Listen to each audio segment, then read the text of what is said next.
সৃষ্টির সম্পর্কে আল্লাহ কি বলেন কোরআনে দেখেন। আল্লাহ বলতেছেন যে আল্লাহ সমস্ত চলন্ত জীবজন্তু সৃষ্টি করেছেন পানি হতে। সূরা নূর আয়াত নম্বর ৪৫। সমস্ত চলন্ত জীবজন্তু, যত রকমের চলন্ত জীবজন্তু আছে সব কিছু সৃষ্টি করেছেন পানি হতে। সূরা নূর আয়াত নম্বর ৪৫। হ্যাঁ, ঘটনা সত্যি। সেটা হচ্ছে যে আকাশের সূর্য যখন তাপ দেয় তখন নিচে যে পানি আছে, উপরের সূর্য আর নিচের পানির সমন্বয়ে একটা আর্দ্রতার সৃষ্টি হয়। আর্দ্রতার সৃষ্টি হলে প্রাণের সৃষ্টি হয়। এই ক্ষমতা শুধুমাত্র সেই সৃষ্টিকর্তারই আছে। এটা পৃথিবীর অন্য দ্বিতীয় কারো নাই। বোঝা গেছে বিষয়টা?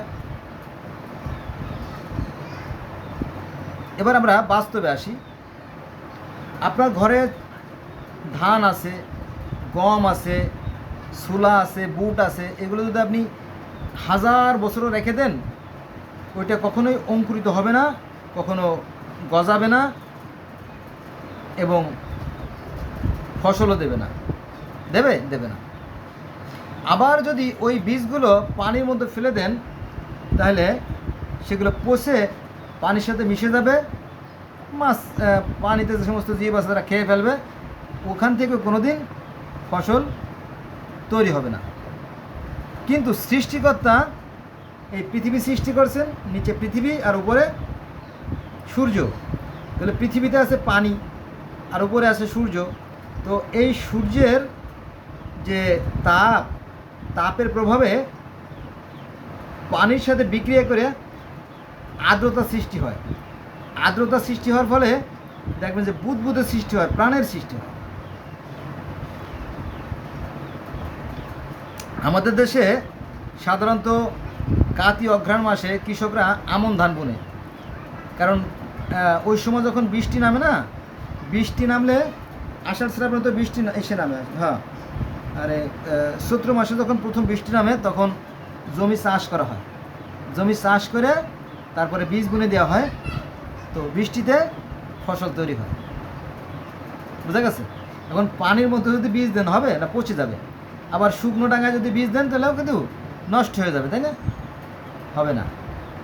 এই ক্ষমতা একমাত্র এই প্রকৃতির শক্তির আছে, অর্থাৎ আল্লাহর আছে, সৃষ্টিকর্তার আছে, যিনি গোটা পৃথিবীটাকে সৃষ্টি করছেন। হ্যাঁ, তো সূর্য যখন তাপ দেয় গোটা পৃথিবীতে ছোট থেকে বড় যত গাছ আছে সবাই সালোক সংশ্লেষণ প্রক্রিয়ার মাধ্যমে তারা খাদ্য উৎপাদন করে। এই ক্ষমতা সৃষ্টিকর্তার হাতে আছে, মানুষের হাতে নাই। তবে মানুষ এগুলো দেখে দেখে তারা বিভিন্ন কাজে লাগায় আর কি, এটা সত্য। বোঝা গেছে? তাহলে এই যে পানি থেকে সৃষ্টি, সনাতন ধর্মেও বলা আছে পানি থেকে সৃষ্টি। তারপরে আপনার চীনের যে ধর্মগুলো আছে সেখানেও বলা আছে পানি থেকে সৃষ্টি। আমেরিকার যে ধর্মগুলো আছে তারাও বলতেছে পানি থেকে সৃষ্টি। আফ্রিকার যে ধর্মগুলো আছে সেগুলো বলতেছে পানি থেকে সৃষ্টি। কোরআনও বলতেছে পানি থেকে সৃষ্টি। বিজ্ঞানীরা বলতেছে পানি থেকে সৃষ্টি। তাহলে সমস্যা কোথায়? সবাই তো একই কথা বলতেছে, তাই না? তাহলে তো সমস্যার কথা না। কিন্তু সমস্যাটা কোথায়? সমস্যাটা হচ্ছে আমাদের অজ্ঞতা, আমাদের সীমাবদ্ধতা। বুঝা গেছে? অনেকে বলে যে আমার অত জানার শোনার দরকার নাই, আমি একটাই জানি যে আমার ধর্মই শ্রেষ্ঠ ধর্ম। আরে আমার ধর্ম শ্রেষ্ঠ হলো কী করে, তাই না? তুমি তো ধর্ম সম্বন্ধে কিছু জানোই না, অত কিছু বুঝি না। আবার অনেকে বলে যে পৃথিবীতে যত মানুষ জন্ম নেয় সবাই মুসলমান হয়ে জন্ম নেয়। আবার খ্রিস্টানরা বলে যে পৃথিবীতে যত মানুষ জন্ম নেয় খ্রিস্টান হয়ে জন্ম নেয়। ইহুদিরা বলে যত মানুষ জন্ম নেয় ইহুদি হয়ে জন্ম নেয়। হিন্দুরা বলে যে যত মানুষ জন্ম নেয় সনাতনী হয়ে জন্ম নেয়। আরে জ্বালা! তাহলে এই অবস্থা যদি চলতেই থাকে তাহলে কি এই ধর্ম নিয়ে সংঘাত এটা কি যাবে? কসমিন কালেও যাবে না। এই বিভেদ কখনোই বুঝবে না।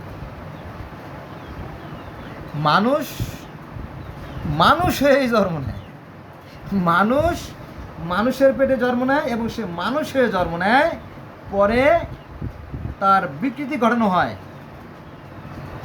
তার কানে কানে ফু দেওয়া হয়, কানে কানে ফু দিয়েই তাকে ধার্মিক বানানো হয়। কানে কানে ফু দিয়ে কলেমা পড়ে কানে কানে ফু দিলে হয় সে মুসলমান, আর কানে কানে ফু দিলে ব্রহ্মসূত্র দিলে সে হয় হিন্দু, আর বৌদ্ধ মন্ত্র দিলে সে হয় বুদ্ধ, তাই না? যিশুর মন্ত্র দিলে সে হয় খ্রিস্টান, আর মুসা নবীর মন্ত্র দিলে হয় সে কি ইহুদি, তাই না? এই এই সর্বনাশ হয়ে গেল। এই জন্য আমি মাঝে মাঝে বলি এই ধর্মগুলো সৃষ্টি হয়েছে হিংসা, বিদ্বেষ আর ঘৃণা থেকে। যাক, মানুষ মানুষের পেটে জন্ম নেয় এবং সে মানুষই জন্ম নেয়, আর মানুষ হতে হলে মানবিক গুণাবলী অর্জন করতে হবে। আর মানুষ হওয়া এত সহজ কথা না যে কানে কানে ফু দিলাম আর ধার্মিক হয়ে গেলে, এত সহজতা না। মানুষ হইতে হলে তিল তিল করে বিন্দু বিন্দু করে মানবিক গুণাবলী অর্জন করে তারপরে মানুষ হতে হয়। মানুষ হওয়াটা এত সহজ কথা নয়।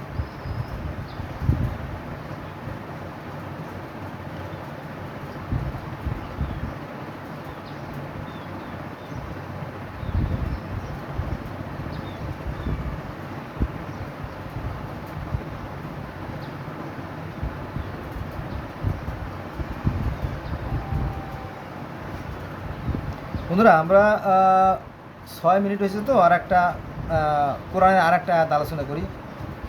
আল্লাহ বলেন যে সেদিন, সেদিন অর্থাৎ কিয়ামতের দিন, সেদিন বলতে কিয়ামতের দিন বলা হয়েছে, সেদিন প্রকৃত কর্তৃত্ব হবে দয়াময়ের অর্থাৎ সেই সৃষ্টিকর্তার আল্লাহর, এবং অবিশ্বাসীদের জন্য সেদিন হবে কঠিন।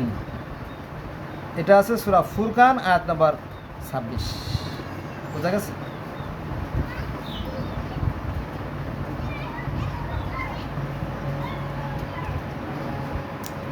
তো এই ধর্ম নিয়ে মানুষে ব্যবসা করে। এই ধর্ম নিজেদের মনের মতো করে, নিজেদের মনের মাধুরী মিশিয়ে তারা এক এক রকমের রূপ দেয়। এটা খুবই জঘন্য, খুবই অন্যায় কাজ। হ্যাঁ, ধর্মের কোনো পরিবর্তন সম্ভব না, কিন্তু তারপরেও এক শ্রেণীর লোক এগুলো করে যাচ্ছে। যেমন আল্লাহ বলতেছে, তুমি কি মনে করো যে ওদের অধিকাংশই শোনে ও বোঝে? মানুষদের মধ্যে কি অধিকাংশ শোনে বোঝে? না, ওরা তো পশুর মতো, বরং ওরা তার চাইতে অধম। সি সি সি, তওবা করল। এই মানুষকেই বলা হয়েছে পশুর চাইতে অধম, অথচ তারা মানুষ। এটা আছে সূরা ফুরকান আয়াত নম্বর 44। আর এর আগের যে আয়াতটা বলছি সেটা হচ্ছে আপনার ফুরকানের 26 নম্বর আয়াত। আল্লাহ অন্যত্র বলেন, একেবারে ডাইরেক্ট বলেন, ওরাই সৃষ্টির নিকৃষ্ট, ওরাই সৃষ্টির নিকৃষ্ট, সর্বনিকৃষ্ট। কারা? তারা যারা দেখেও দেখে না, শুনেও শোনে না, আর বুঝেও বোঝে না, ওরাই সৃষ্টির নিকৃষ্ট।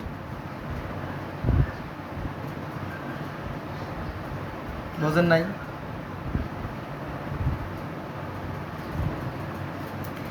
আমি বারবার এই কথা বলছি, আবারও বলি, মাইন্ড করবেন না প্লিজ। আমাদের একটাই আকাশ, একটাই সূর্য, একটাই পৃথিবী, একটাই চাঁদ। আমরা একই আলো বাতাস ভোগ করি, কিন্তু প্রত্যেকটা মানুষ সুখে আসে, দুঃখে কাঁদে, শীতে কাঁপে, প্রত্যেক আবেগ অনুভূতি এক। আমরা একই মানুষের মানুষ, পার্থক্য শুধু ভালো মন্দ কাজে। বোঝা গেছে? এটা আল্লাহর কাছে ধর্ম বলে কিছু নাই। আল্লাহর কাছে দুটো পথ, ভালো পথ আর মন্দ পথ। এখানে একটা উদাহরণ দেয়, সেটা হচ্ছে যে একজন কৃষক ফসল বুনল। একজন কৃষক, অর্থাৎ আল্লাহ হচ্ছে কৃষক আর মানুষ হচ্ছে তার ফসল। আল্লাহ হচ্ছেন কৃষক আর মানুষ হচ্ছে তার ফসল। তো একজন কৃষক যখন ফসল ফলে তখন দুই শ্রেণীর ফসল পাওয়া যায়। একটা আছে হৃষ্টপুষ্ট দানা, একটা আছে মিসকে সিটে দানা, তাই না? এটাই তো, হ্যাঁ এটাই সত্য। তো পরবর্তী বছরে যখন আপনি ওই বীজগুলো বুনবেন, সবই আপনি বুনাই দিলেন, কিন্তু দেখা গেল যে হৃষ্টপুষ্ট যে দানাটা ওখান থেকে অঙ্কুরিত হবে, গাছ জন্ম নেবে, আর যেগুলো চিটে, যার মধ্যে কোনো শ্বাসই নাই, ভ্রূণই নাই, সেগুলো আর গজাবে না, সেখান থেকে আর বাচ্চা তৈরি হবে না। বোঝা গেছে? ওই একই কথা আল্লাহ বারবার ঘুরিয়ে ফিরিয়ে বোঝানোর চেষ্টা করছে, এবং কোরআনে বলে দিচ্ছে, আমি একটা কথা তোমাদেরকে বোঝানোর জন্য বারবার ঘুরিয়ে ফিরিয়ে বোঝানোর চেষ্টা করছি। এরপরে তোমরা যদি না বোঝো তাহলে আমার কিছু করার নেই। বোঝা গেছে? এই বিষয় দুটো পথ, ভালো মন্দ। সৃষ্টিকর্তার কাছে কোনো ধর্মের কোনো মূল্য নাই। ওই ধর্ম দিয়ে কোনো কাজ হবে না, ধর্মের দোহাই দিয়ে কোনো কাজ হবে না, ভালো কাজ করতে হবে। আপনি 30 পারা কোরআন শরীফ পড়লে দেখবেন যে আল্লাহ কাদের সাথে থাকেন? যারা সৎকর্মশীল, যারা ন্যায়পরায়ণ, মুত্তাকি, যারা পরেজগার, যারা ধৈর্যশীল, এই 4 ব্যক্তির সাথে আল্লাহ থাকেন। কার কথা? কোরআনের কথা, আল্লাহর কথা। পারবেন কাটতে? পারবেন না, ঘটনা সত্য। কিন্তু বাস্তবে আপনি দেখবেন যে সৎ লোক বড় কঠিন, বেশিরভাগই চিটার, বাটপার, ভণ্ড, প্রতারক, মুনাফিক, বেঈমান ইত্যাদি ইত্যাদি। আসুন আমরা আমাদের বিবেককে কাজে লাগাই এবং সময় থাকতে আমরা সঠিক পথে যাত্রা শুরু করি, তা না হলে সমূহ বিপদ। ধন্যবাদ সবাইকে, ভালো থাকবেন।